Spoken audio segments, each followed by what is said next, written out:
50 clásicos de la filosofía. Capítulo 10. Noam Chomsky.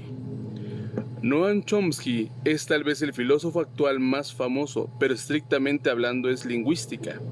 Se dio a conocer con estructuras sintácticas en 1957, donde refutaba la idea de que la mente es una tabla rasa, para demostrar que estamos cableados neurológicamente para el lenguaje, de ahí que lo aprendamos tan rápidamente. Pero es su pensamiento sobre la política, el poder y los medios de comunicación el que lo sitúa entre los principales intelectuales del mundo. ¿Qué es un intelectual? Las definiciones del diccionario sugieren una persona entregada a indagaciones que exigen el ejercicio de la inteligencia, pero en un sentido social más amplio significa la persona que no sigue ciegamente el guión de la sociedad, la que lo cuestiona todo. En su obra clásica, Los Guardianes de la Libertad, 1988, hizo añicos el mito de la imparcialidad de los medios de comunicación y demostró que la prensa es una parte más que importante de los planes de la clase dominante. Chomsky Esencial, con un formato de preguntas y respuestas y basado en transcripciones de seminarios y conferencias que dio entre 1989 y 1999, refleja de forma mucho más extensa su pensamiento. Los compiladores del libro, Peter Mitchell y John Shufeldt, señalan: lo que distingue su pensamiento político no es ninguna reflexión nueva ni ninguna idea singular y general. La postura política de Chomsky está enraizada en conceptos conocidos desde hace siglos. Su gran aportación es su dominio de una ingente cantidad de información factual y su asombrosa habilidad para desenmascarar, caso a caso, los mecanismos y los engaños de las intuiciones de poder en el mundo actual. De hecho, el libro tiene una web de apoyo con cientos de páginas de notas a pie de página y enlaces a documentos gubernamentales auténticos. En contra de su fama de teórico de la conspiración, el objetivo de Chomsky siempre ha sido conseguir que las personas piensen por sí mismas. Chomsky Esencial es una obra reveladora, como una muestra de lo mucho que abarca. Los temas que se resumen a continuación pertenecen solo a la primera parte del libro. El lenguaje político. Chomsky empieza con una explicación de cómo se usa y se maltrata el lenguaje para ocultar acciones injustas. Señala la distinción entre el significado que el diccionario da de las palabras y su significado tal como se utiliza en la guerra ideológica. Por ejemplo, terrorismo es algo que solo hacen las otras personas. Otro vocablo maltratado es defensa. Nunca he oído que algún estado admita que lleva a cabo un acto de agresión, subraya Chomsky. Siempre actúan en defensa. Los medios de comunicación jamás lo cuestionan. Por ejemplo, ninguna publicación convencional cuestionó las ideas de que Estados Unidos estaba defendiendo a Vietnam del Sur, cuando de hecho lo estaba atacando. La defensa se convierte en un término orwelliano cuyo significado es exactamente su opuesto. Los términos de discurso político, dice, están diseñados para impedir el pensamiento. Chomsky sostiene que el deseo de Estados Unidos de presentarse como un defensor de la democracia en todo el mundo es una ilusión. La realidad es que solo apoya las democracias que le gustan. Por ejemplo, como con los sandinistas, los negocios no tenían un papel importante en Nicaragua, para Estados Unidos no era una verdadera democracia y el régimen estaba maduro para su desmantelamiento. Lo contrapone a los casos de El Salvador y Guatemala, unos gobiernos militares y favorecedores de la oligarquía local, terratenientes ricos, empresarios y la clase profesional, cuyos intereses estaban vinculados a los de Estados Unidos. No importa si hacen saltar la prensa independiente, ni que asesinen a la oposición política y a las decenas de miles de personas, ni que nunca convoquen nada que parezca remotamente a unas elecciones libres. Todo esto es completamente irrelevante. Son democracias porque en ellas gobiernan quienes conviene que lo hagan. Si no lo gobiernan las personas adecuadas, no son democracias. El verdadero poder. Chomsky no se limita a criticar al gobierno y señala: en nuestra sociedad ocurre que el verdadero poder no reside en el sistema político, sino en la economía privada. Ahí es donde se toman las decisiones sobre cómo se produce, cuánto se produce, qué se consume, dónde se invierte, quién tiene trabajo, quién controla los recursos, etcétera, etcétera. Mientras así ocurra, no habrá auténtica democracia, porque el capital está en manos de unos pocos, no de muchos, y es el dinero, y no el poder político per se, lo que se halla en el centro de nuestras sociedades. Hoy, nuestras economías son nuestras sociedades. Por esto parten del principio de hagamos que los ricos sigan estando contentos. Chomsky se considera en gran medida parte de la tradición liberal clásica, la cual nos recuerda que fue precapitalista y se centraba en el derecho de las personas a controlar su propio trabajo y la necesidad de un trabajo libre y creativo bajo el control de la propia persona, la necesidad de libertad y creatividad humanas. Según este principio, el trabajo asalariado del capitalismo actual se hubiera considerado inmoral. Si uno no controla su propio trabajo, es un esclavo asalariado. Las economías nunca se estructuran teniendo en cuenta lo que sea mejor para las personas que trabajan, dice Chomsky, sino lo mejor para el propio capital. Esto no significa que abogue por la nacionalización de las industrias, ya que con ello no sería sino poner el poder en manos de una burocracia del Estado. Al contrario, defiende las verdaderas empresas, propiedad de los trabajadores y el control del capital dentro de un sistema de mercado. Solo cuando esto ocurra, la democracia se extenderá al poder económico. Mientras no sea así, el poder político de las personas seguirá siendo un fenómeno muy limitado. Chomsky se adelantó en muchos años al movimiento Ocupa Wall Street, cuando señaló que en torno a la mitad de la población piensa que el gobierno lo dirigen unos pocos grandes intereses que solo buscan su propio beneficio. Las personas saben o se les puede demostrar enseguida que no participan en las decisiones políticas, que la política la hacen intereses poderosos que poco tienen que ver con ellas. Al hablar del medio ambiente, observa la contradicción entre el deseo de las personas de conservar y mejorar la vida y las motivaciones interesadas de las grandes empresas. El consejero delegado de General Electric.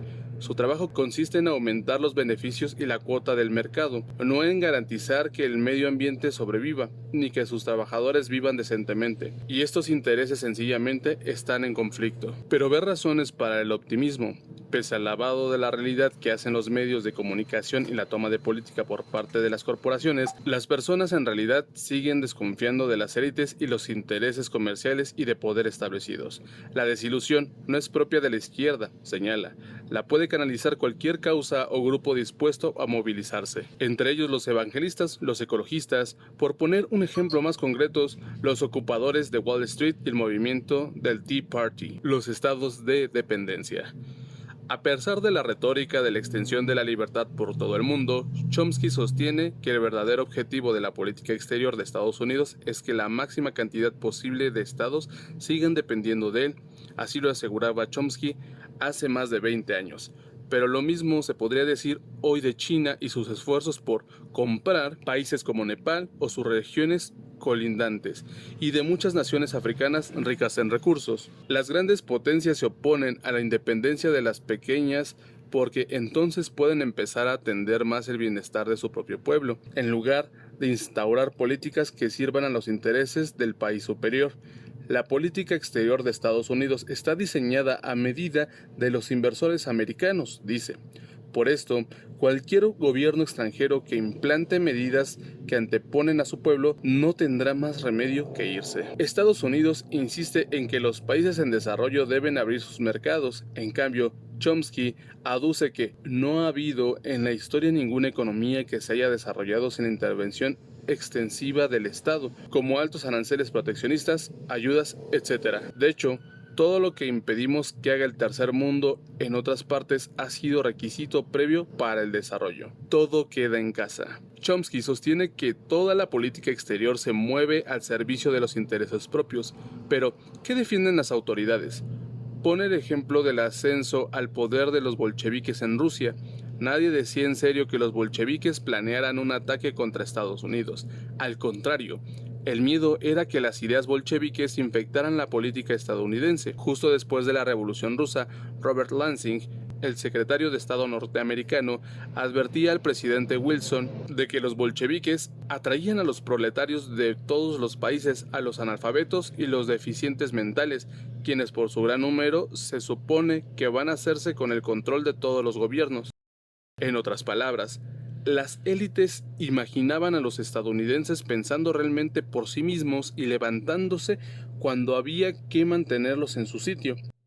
La respuesta fue mandar tropas a Rusia y en casa lanzar la campaña del Temor Rojo para desacreditar el bolchevismo por antiamericano. La guerra contra el terrorismo de tiempos más recientes se puede entender como otra manifestación de lo mismo. con el recorte de las libertades civiles para combatir una amenaza tan exagerada a propósito. Chomsky señala el contraste entre los abultados presupuestos para defensa y el gasto raquítico en educación y sanidad. La razón, dice, es que el gasto social aumenta el peligro de la democracia. La mayor inversión en hospitales y escuelas evidentemente afecta a las personas de la zona que querrán participar en las decisiones. En cambio, el dinero empleado en una bomba secreta no genera ninguna controversia porque no tiene efecto directo en la vida de la gente. Y el ciudadano común no sabe nada de aviación militar. Y como uno de los principales intereses de la política social, observa Chomsky, es mantener pasiva a la población, las personas con poder querrán eliminar todo lo que tienda a fomentar que la gente participe en la planificación, porque la participación amenaza el monopolio del poder por parte de las empresas y además alienta a las organizaciones populares y moviliza a las personas y probablemente conduciría a una redistribución de los beneficios, etc. El precio del imperialismo lo pagan las personas en los impuestos, pero sus beneficios van a los ricos. Por consiguiente, el ciudadano medio sencillamente no saca ningún provecho de la política exterior imperialista, pero le sale muy cara. Comentarios finales. Después de leer a Chomsky, es difícil ver del mismo modo la política y los medios de comunicación, pero sería un error pensar que este libro es un ataque solo a Estados Unidos. La naturaleza corrupta del poder es universal y donde quiera que uno viva le vienen a la mente casos locales. Entender el poder no significa simplemente saber lo que ha hecho un determinado país, corporación o institución, sino lo que tenderán a hacer si no se les controla e investiga. Pero dado el ataque incansable de Chomsky contra el Estado americano, si este fuera tan poderoso, ¿no habría silenciado al propio Chomsky hace mucho tiempo? Su respuesta es que él es varón y blanco, y hoy en Occidente los hombres blancos se consideran sacrosantos. Asesinar a uno genera muchos problemas, por lo que sería contraproducente para los intereses establecidos. Suele ser signo de brillantez que una persona te diga lo mucho que no sabe, y a Chomsky le gusta señalar lo poco que la ciencia hace realmente para explicar el mundo. En particular, cuando se trata de factores de gran complejidad como la acción y la motivación humanas. Dado esta negra visión suya del poder, sorprende que no sea pesimista ante el futuro. No está de acuerdo con los sociobiólogos que aseguran que los humanos de algún modo estamos programados para ser egoístas y, al contrario, señala que si se observan los resultados de la naturaleza humana, se entiende todo. Se ven enormes sacrificios, se ve un enorme coraje, se ve honradez, se ve capacidad de destrucción. Siempre existe la posibilidad de que se pierda todo lo que se ha conseguido, pero en general Chomsky percibe el progreso. Hoy es menos aceptable tratar a las personas como objetos o medios para conseguir algún fin. Hasta hace poco se consideraba que la esclavitud era algo bueno. Y aunque las estructuras garanticen de mala gana la libertad, la autodeterminación y los derechos humanos, al menos todos estos se conocen como ideales. Noam Chomsky. Chomsky nació en Filadelfia en 1928. Su padre había emigrado de Rusia y fue un eminente erudito hebreo. A los 10 años, Chomsky escribió un artículo sobre la amenaza del fascismo después de la Guerra Civil Española, y de los 12 a los 13 se identificó con el anarquismo. En 1945 entró en la Universidad de Pensilvania, donde estableció contacto con Selig Harris, un conocido lingüista. En 1947 decidió especializarse en lingüística y en 1949 se casó con la lingüista Carol Schatz. De 1951 a 1955, Chomsky fue becario investigador en la Universidad de Harvard, donde completó el doctorado. La tesis fue publicada después como The Logical Structure of Linguistic Theory. En 1955 se le concedió un puesto de profesor en el Instituto Tecnológico de Massachusetts y desde entonces imparte docencia en él. En 1965 organizó un comité de ciudadanos para promover el rechazo de los impuestos como protesta por la guerra de Vietnam, con lo que obtuvo el reconocimiento popular.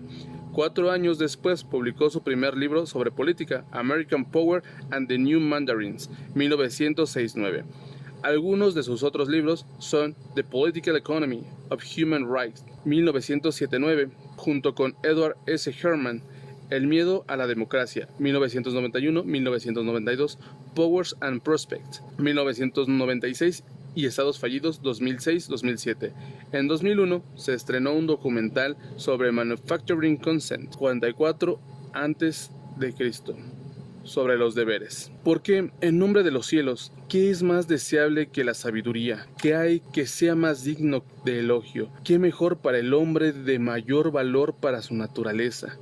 A quienes la buscan se les llaman filósofos, y la filosofía, si se quiere decir con palabras de nuestra lengua, no es otra cosa que el amor a la sabiduría. La sabiduría, el conocimiento de las cosas humanas y divinas y de la causa por las que estas cosas se controlan. Y si hay alguien que menosprecie el estudio de la filosofía, no entiendo qué otra cosa del mundo le parecerá digna de elogio. Aunque todo el campo de la filosofía es fértil y productivo, y no hay en él ningún trozo yermo ni abandonado, ninguna parte es más rica ni más útil que la que trata de las obligaciones morales, porque de ellas derivan las normas para una vida coherente y moral. En dos palabras, lo correcto y lo conveniente nunca pueden ser cosas distintas. En la misma línea, Confucio, Analectas, Immanuel Kant, Crítica de la razón pura, Nicolás Maquiavelo, El Príncipe, Platón, La República. Y bueno, amigos, eso es todo. Lamento todo el ruido que hay de fondo, todas esas molestias e imperfecciones. Se me olvidó mi grabadora en la casa y no me puedo quedar sin grabar. Así que el video de hoy y el video que le sigue, el capítulo 10 de 50 clásicos de la psicología, pues tendrán un efecto similar. Bueno, tendrán estos vericuetos que se me presentaron el día de hoy.